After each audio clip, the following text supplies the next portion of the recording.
Okay, welcome to another episode of Fun with Maps. I'm your host, Dan Hanson, and if you've watched before, you know that I live in Cleveland, Ohio in the United States, and Cleveland borders one of the 5 Great Lakes, Lake Erie, so we're right there. Now, the world, let's take a look at the globe. See the globe here? All that blue, that's water. Most of the oceans, that's water, okay? In fact, about 71% of the earth is covered with water, okay? But it's seawater. It's not drinkable. All kinds of things have to happen for humans to use it all. But the Great Lakes, which are here, border of U.S. and Canada up here, they're the largest series of freshwater lakes in the world by surface area and second largest by volume. So they're really important. In fact, they have 20% of the world's surface fresh water by volume right here in the Great Lakes. So you got all this blue here and stuff, Atlantic, Pacific, all these oceans down here. But for fresh water, you need to come here.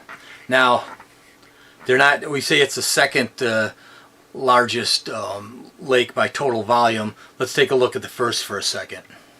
Let's just take a real quick look at the Caspian Sea, or the Caspian Lake. It's called both a sea and a lake, so it's classified as that. Let's zoom in here a little.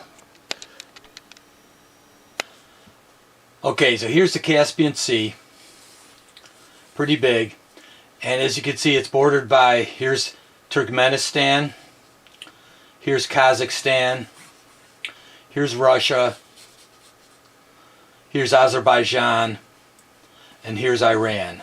So those are the countries, Iran, Turkmenistan, Kazakhstan, Russia, Azerbaijan, that border the Caspian Sea. Now the Caspian Sea is fed by about 130 different rivers, including the biggest is the Volga River. Here's Volgograd in Russia, coming down the Volga River, and then the Ural River, which comes down here. So those are 2 of the 130 rivers that feed the Caspian Sea. This is interesting. This part of the world is having some problems now. Here's Armenia, Georgia, Azerbaijan, as we said, Turkey. It's a tough area right now, but we're looking at just a quick look here at the Caspian Sea to give you some perspective on how it compares with the Great Lakes. Okay, so the volume of water in the Caspian Sea here, it's about 3.5 times more than all 5 of the Great Lakes combined.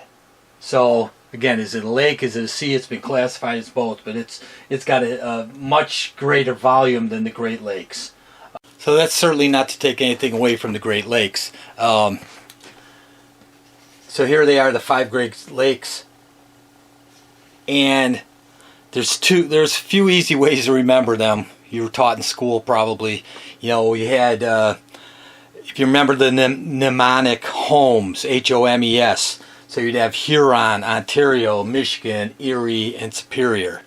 But to make it more useful, if you do it from west to east, there's a little phrase, if you remember the phrase, Superman helps everyone.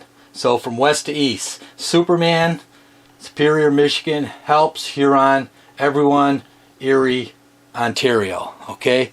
So, and the other useful thing is the largest to smallest way to remember the Great Lakes. So by area, you've got superheroes must eat oats. Okay? So it's close to the west to east, but superheroes must eat oats. That means Superior is the biggest. Michigan is, Huron is second. Michigan is third. Then Erie. Then Ontario. So superheroes must eat oats. That's the 5 Great Lakes. So by surface area, Lake Superior is the 2nd largest lake in the world and the largest freshwater one. Okay, that's Superior. Lake Michigan is the largest lake that is entirely within one country. Okay, those are 2 fun with map facts. So the Great Lakes have enough water to cover all 48 contiguous U.S. states to a uniform depth of 9.5 feet. So the water in there, you could cover the whole U.S. except for Alaska and Hawaii to a depth of almost 10 feet. It's incredible. So the total surface area of the lakes, it's about almost 95,000 square miles. That's the same size of the entire United Kingdom. Or if you took the U.S. states of New York, New Jersey, Connecticut, Rhode Island, Massachusetts, Vermont, New Hampshire, combine them, that's the square miles of the surface area of the lakes. So they are indeed the Great Lakes. So the Great Lakes are integral to the topic of this episode of Fun with Maps, which is the Upper Peninsula of the state of Michigan, or the UP. Okay, that's up here. Now, as we'll see in more detail, this is Michigan. Here's the lower part, Lower Peninsula, and that's Peninsula 2, and up here is the Upper Peninsula. This is how they're connected, right there. That's it. Okay, here's Lake Michigan, here's Lake Superior, here's Lake Huron, down here's Lake Erie. But this is the Lower Peninsula, or what most people just call Michigan. Up here is the UP, the Upper Peninsula, and it's a fascinating area, and that's what we're going to talk about today. Remember, we've talked about peninsulas before. It's from the Latin word meaning almost island, peninsula, almost island. You can see it's basically a body of land that is surrounded more in the majority by water. So here, it's peninsula here, this part of Michigan, the lower part, and of course up here, the UP, the upper part, is really a peninsula. You know, it's sticking out into the lakes here. So that's the UP, that's the LP, I guess, the Lower Peninsula of Michigan, and those are the peninsulas. So we see this border here. Here's in Lake Superior, and all the Great Lakes are shared by the Canada and the U.S. So here is the border. To the north of it is Canada, to the south is the U.S. So here we come, and it cuts through Sault Ste. Marie there, and this is Ontario. So up here we have Ontario, Canada. Here we have the Upper Peninsula of Michigan. And let's zoom in a little more, in a little clearer map to see this fascinating peninsula. So let's just take a look at a couple of great maps of the Great Lakes before we get into the Upper Peninsula of Michigan. This is a satellite picture from 2000 or 2004 or something. Of course, it's labeled, and you can see the size of Superior here compared to, say, Ontario or even Erie. And here's Huron, here's Lake Michigan. So this landmass here is the lower part of Michigan. This up here is what we're talking about today, the UP, the Upper Peninsula. So this is a great satellite image. This is a great map from 1915. And what's really interesting about it, you see it basically says there's three lakes here. This is Lake Algonquin. Okay, and we'll hear about the Algonquin soon. So this Superior, Michigan, Huron here are Lake Algonquin. Down here is Lake Erie, that's the same. But over here, Ontario, is Lake Iroquois. So the names have evolved. These three were Lake Algonquin, Lake Erie is the same, and Lake Iroquois. That's from 1915. This is another good map. It shows some of the major cities. Like here's this dotted line we talked about. That's between Canada and the U.S. Okay. Oh, here it is. So it splits. Like here I am down in Cleveland. Here's Lake Erie. Half in Canada, about half in the U.S. Same with all these Great Lakes here. What's interesting, what's one of the things that make the Great Lakes so powerful, you can come from the Atlantic Ocean, here's Montreal, and via the St. Lawrence Seaway, starting with the St. Lawrence River here. Let's use the pointer on this. Okay, so there's Montreal. Okay, the state of New York here. Here's the St. Lawrence River. And as you come down, here's Lake Ontario, the first Great Lakes from this side. Okay, here's Buffalo, New York. Here's the Niagara River. So you all know Niagara Falls, that's where that is. The other side of Lake Ontario is Toronto, major city. Okay, and here we're connecting, here we're getting into Lake Erie here. There's the state of Pennsylvania, state of Ohio. Here's Lake Erie, Cleveland, where I am. Over here is Toledo, which is in Ohio, but we'll hear more about that in a minute. It's an interesting story. As we go up from Lake Erie, here's the Detroit River, Lake St. Clair, the St. Clair River connecting into Lake Huron. Here's the Georgian Bay. So here we are from Detroit up here into Lake Huron. If we kick west for a second here and go into Lake Michigan, down here at the bottom, Indiana, Illinois, but you'll see here's the city of Chicago right on Lake Michigan. Here's the city of Milwaukee, Wisconsin. Here's Green Bay. Now you can see why some, if you live up here in the UP, you can see why some of those people might be more inclined to be a Green Bay Packers football fan than a Detroit Lions fan, even though it's the state of Michigan. Detroit's way down here, Green Bay's right here. So now if we go up Sault Ste. Marie here and we connect from Lake Huron into Lake Superior, and here again is the Canada-US border. Up here is Ontario, there's Quebec, Hudson Bay up there. So here we've got Lake Superior, all this. Here's Minnesota at the end of Lake Superior, and then Duluth is right there. So, and then you start getting into, if we went down farther here, if the map continued, the Mississippi River, which goes all the way to New Orleans. So you can travel from the Atlantic Ocean over here through New York and all this, go through St. Lawrence Seaway, through the Great Lakes, connect through up here into Duluth, go through the heartland here, Mississippi River, all the way down to New Orleans, into the Gulf of Mexico down there. So it's really a powerful and important waterway. Okay, here's a pretty good map of Michigan. You can see here it is in red, the area we're looking at in the map of the United States of North America here, okay? But here we go, and here's Lake Erie, Huron, Michigan, Superior, Ontario's way to the west there. This is Michigan, Lower Peninsula, Upper Peninsula. Detroit's down there. The biggest cities in the UP, the Upper Peninsula, Marquette, Sault Ste. Marie, Escanaba, Iron Mountain, Houghton, cities like that. And they're far smaller than, say, a Detroit or Flint or Lansing or Grand Rapids. So the Upper Peninsula here has 29% of the landmass of Michigan, okay, but only like 3% of its population. They're very regional in how they feel about themselves. They're called Yoopers because, you know, from UP, Upper Peninsula, Yoopers. So you can imagine, because of how far north it is, and Lake Superior, and the lakes and the winds and the waters and the lake effect, it's gets very cold in the winter.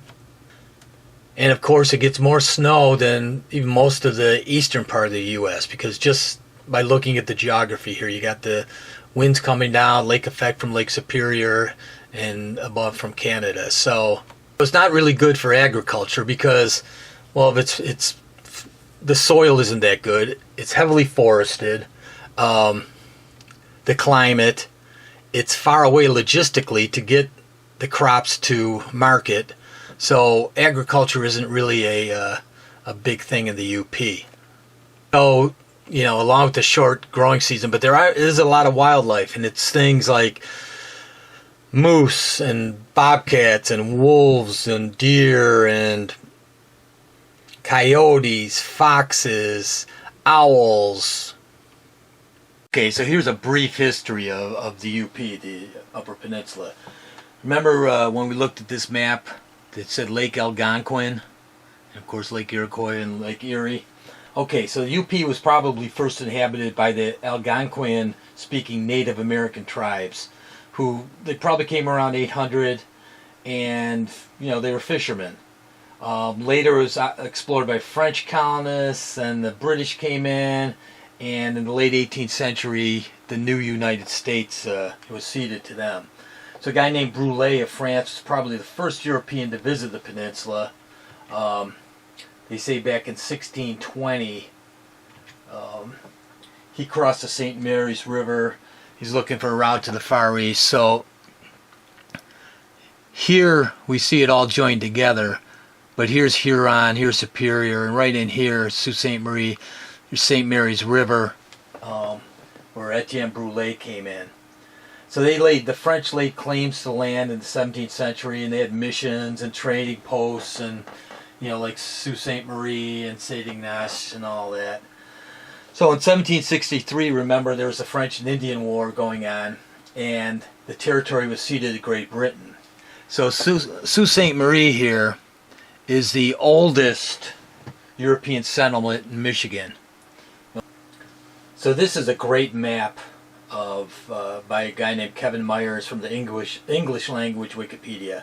So you had these American Indian tribes that were formerly allied with the French, and then when the British came in, they weren't real happy with their occupation because the French, cultivated alliances with the Indians. The British was treating the tribes as conquered people. So in 1763, the tribes united under Pontiac in Pontiac's rebellion to get the British out of there. So they captured a fort at present-day Mackinac City and killed hundreds of British and started negotiating 1764 with the British. They had some peace stuff there. The Upper Peninsula nominally became U.S. territory with the Treaty of Paris, but the British didn't give up control until 1797 under terms of the Jay Treaty. So what we can see in this map, here is 1763, which is very interesting. Just shows 13 colonies over here because there wasn't a United States yet. Here's a proclamation. All of this is Ohio country. It's Fort Pitt, Fort Niagara, very cool. Fort Detroit, and Illinois country. So no Indiana, no Michigan, anything like that. So pretty interesting map right there. Once the UP was an American territory, it was still dominated by the fur trade. So this guy here, John Jacob Astor, that's a portrait of him. He founded the American Fur Company on Mackinac Island in 1808. And, by the 1830s, the beaver and other game were just overhunted. So it started to decline. And let me just tell you, Mackinac is spelled M-A-C-K-I-N-A-C. So you'd think it was Mackinac, but it's pronounced Mackinac. So Mackinac Island, Mackinac City, Mackinac Bridge, all of that. Here's a fun with maps fact about John Jacob Astor. He was the first multimillionaire in the United States. When he died in 1848, he was the wealthiest person in the U.S., and his estate that he left was estimated to be about $20 million. So his net worth today, equivalently, would have been about $650 million there. So Astor was a lot of money. Okay, when the Michigan Territory was first established in 1805, it only included the Lower Peninsula and the eastern part of the Upper Peninsula. So in 1819, it expanded to get the rest of the UP, all of what later became Wisconsin and parts of Minnesota. Okay, when Michigan applied for statehood in the 1830s, the proposal corresponded to the original territorial boundaries. But there was something called the Toledo War with the state of Ohio over the location of their mutual border. Okay, this is what we're talking about. There's a strip here. This is Ohio. Here's Lake Erie. Here's Ohio. This is Detroit. Okay. There's a strip here called the Toledo Strip. And the president at the time was Andrew Jackson. And his government offered the remainder of the Upper Peninsula to Michigan, okay, in exchange for the Toledo Strip going to Ohio. So, at first the Constitutional Convention of the state refused, but then they agreed in 1836, and then in 1837, Michigan was admitted as a state of the Union.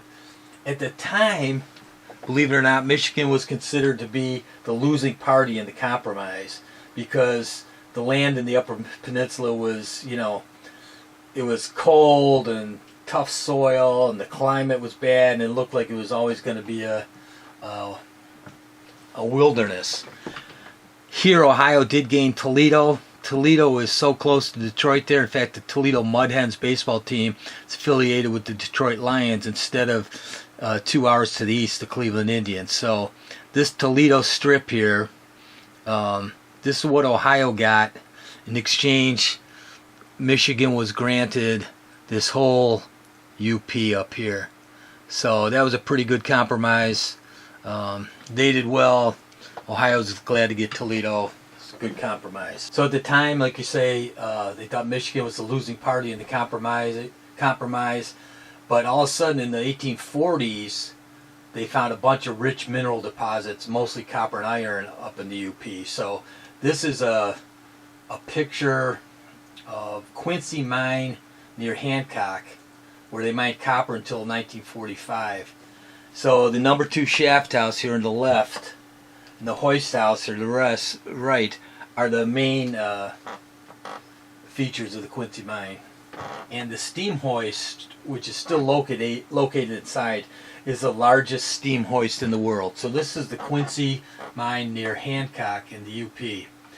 So here's a fun with maps fact. The Upper Peninsula's mines produced more mineral wealth than the California gold rush, especially after shipping was improved by the opening of the Soo Locks in 1855 and the docks in Marquette in 1859.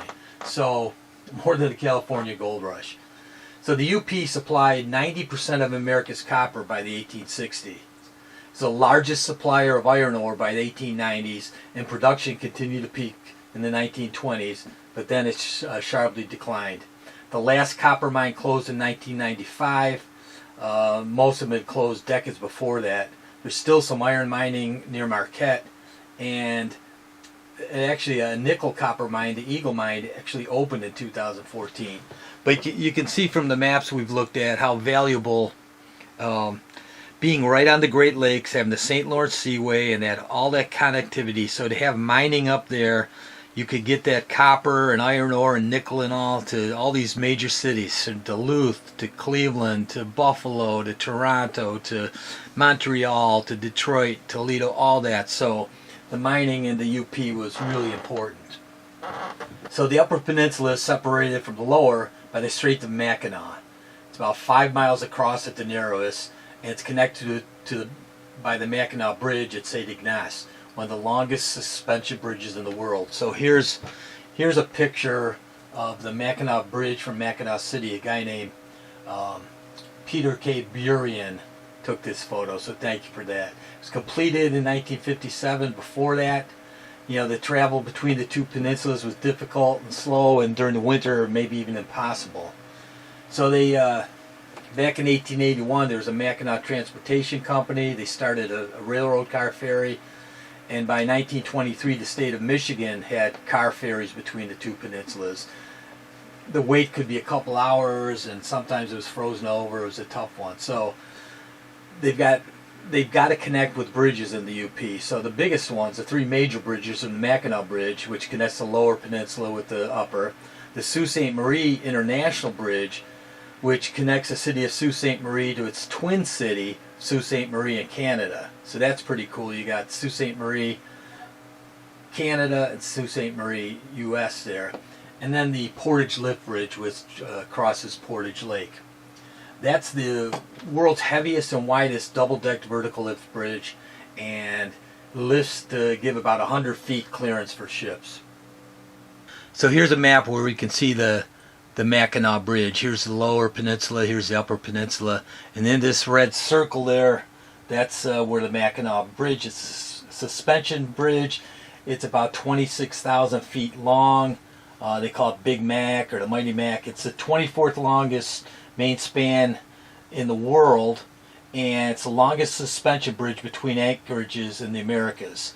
So we zoom in up here, you can see here's the city of St. Ignace up here, here's Mackinac City down here, here's Mackinac Island, and that's where the bridge goes. So this is a detail of what we have down here. So you got this whole body of land here, tiny little connection here to the Mackinac Bridge, and then the upper peninsula there. So really an important bridge. They envisioned it since the 1880s, and they finally finished it in 1957. So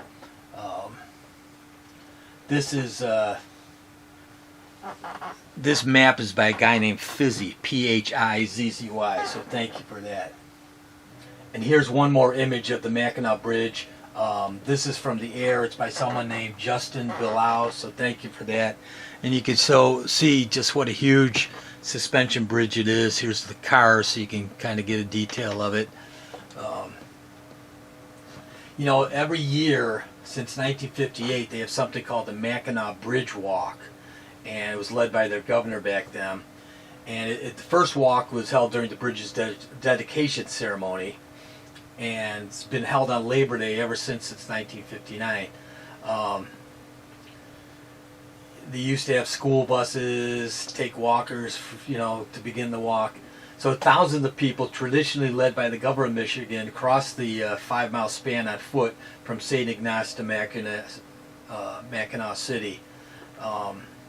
Before '64, they walked the bridge from Mackinac to St. Ignace. So they used to have 2 lanes of the bridge open to public vehicle traffic, but they close it now for the event for the bridge walk. And the bridge walk's the only day of the year the hikers can hike this section of the North Country National Scenic Trail. So Mackinac Bridge Walk, something you may want to put on your bucket list. So let's talk about the people for a second. Today the western Upper Peninsula is home to about 173,000 people. The eastern Upper Peninsula about 133,000 people. So they got a little over 300,000. That's about 3% of the state's population, as we've said. And they live in almost a third of the state's land area, so they're sparsely populated there.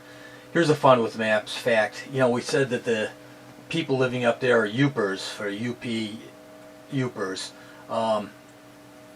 The Upper Peninsula residents sometimes refer to the Lower Peninsula people as trolls because they live under the bridge, the Mackinac Bridge. So people living on their bridge are trolls, and sometimes the Yoopers call the Lower Peninsula people trolls. Oh, here's a picture by Andreas Faessler, F-A-E-S-S-L-E-R, the welcome sign to the Upper Peninsula. So because of all the exploitable timber and iron and copper, you got a lot of immigrants coming to the UP, especially French Canadian, Finnish, Swedish, Cornish, and Italian.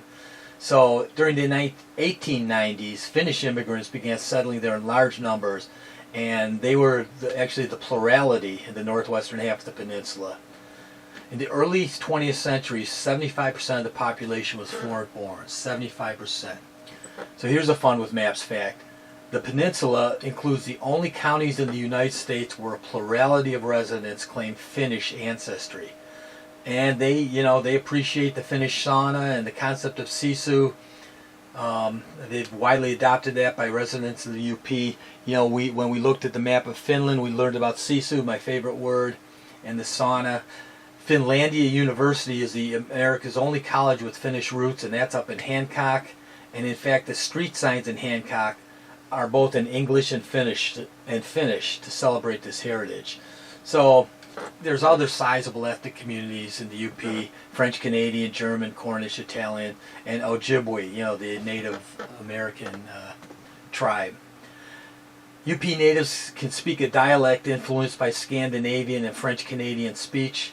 So you've probably seen the bumper stickers that say yes to Michigan from the state tourism people. There's a bumper sticker in the UP which shows an outline of the UP that mimics that and says, "Say ya to the UP, eh?" So, you know, there's a comedy group called the Diupers, and they have a lot of fun with it. You know, their international heritage. So they have a pretty good sense of humor about all this, the tourism and stuff. You can see this place here, the Diupers Tourist Trap, free admission, free bathrooms, and so they kind of realize the tourists are coming and capitalize on that. That's a pretty good attitude. In 2005, Sherman Travel listed the UP as number 10 in its list of travel destinations worldwide. So, you know, it's got a lot of reason. It's got a lot of coastline in the Great Lakes. There's national forests. There's cedar swamps. more than 150 waterfalls, not a lot of people, low population densities. So you can camp and boat and fish and snowmobile and hunt and hike and all that stuff. And with the Mackinac Bridge opening in '57, you can come up and make it a year-round destination there. You don't have to hope that it's not frozen over. So speaking of tourism, there's a terrific writer in Northeast Ohio named Terry Pluto. He's a great sports writer, but he also writes a column in the Cleveland Plain Dealer and Cleveland.com about faith.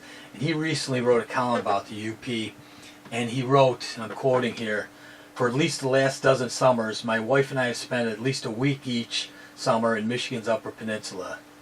In most of the UP, people are not the problem. That's because there are no people around." And he goes on and it's about driving up a dirt road called M510. Didn't see a car or person for miles. No one was at the trailhead, assuming you could find it. We did. It's a challenge. A little brown post and some very big weeds. No cell service. Pretty tough, but it's beautiful. He keeps coming back. He quotes novelist Jim Harrison, who wrote The Land in the Rural UP, as being angry. So yeah, it's raw and untamed, but that's what a lot of people like.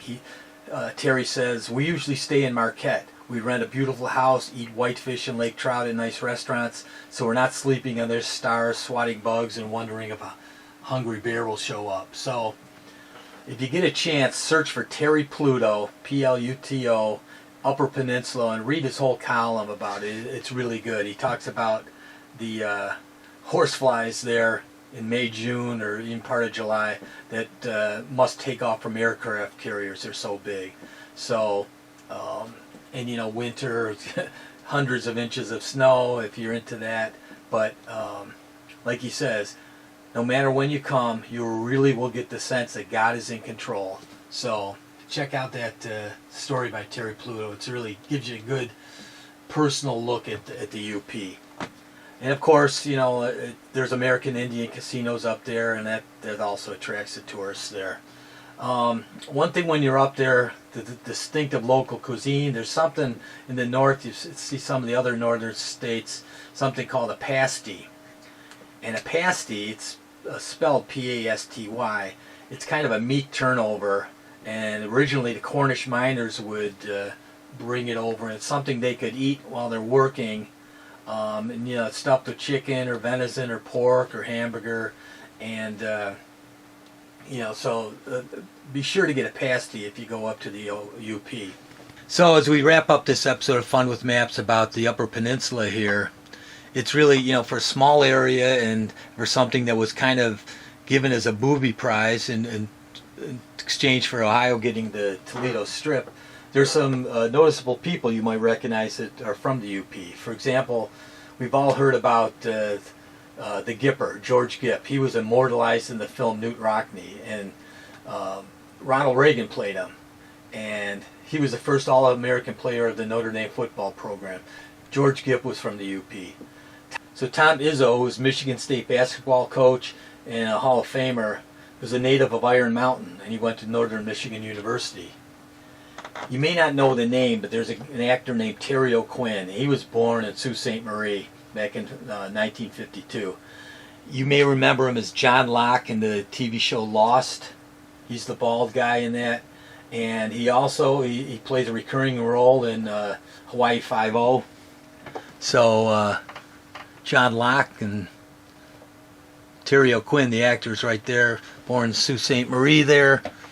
Okay, and Glenn T. Seaborg, he's an interesting guy. He's won the Nobel Prize in Chemistry, and he discovered several transuranium elements. He was born in Isfeming right here. Okay, and he was the only person, he died in 1999, but before that, he was the only living person to have a chemical element named after him. It was Seaborgium Sg, atomic number 106.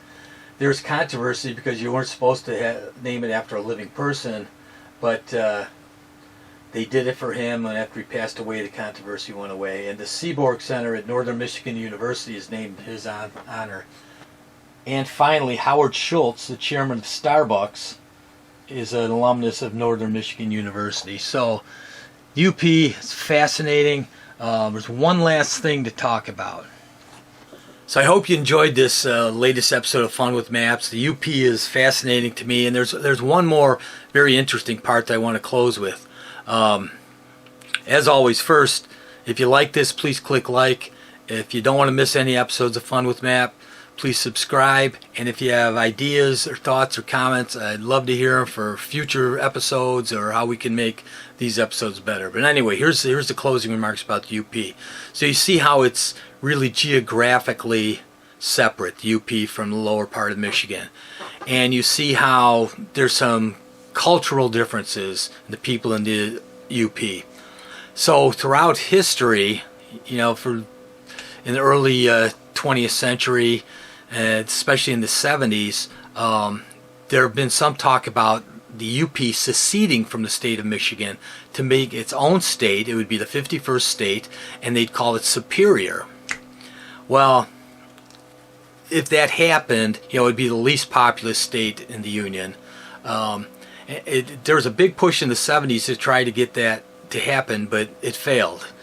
And with the Mackinac Bridge connecting the UP and the LP in 1957, it took away a lot of the reasoning for the separation, because this is now a year-round thing where the two parts of Michigan can be connected.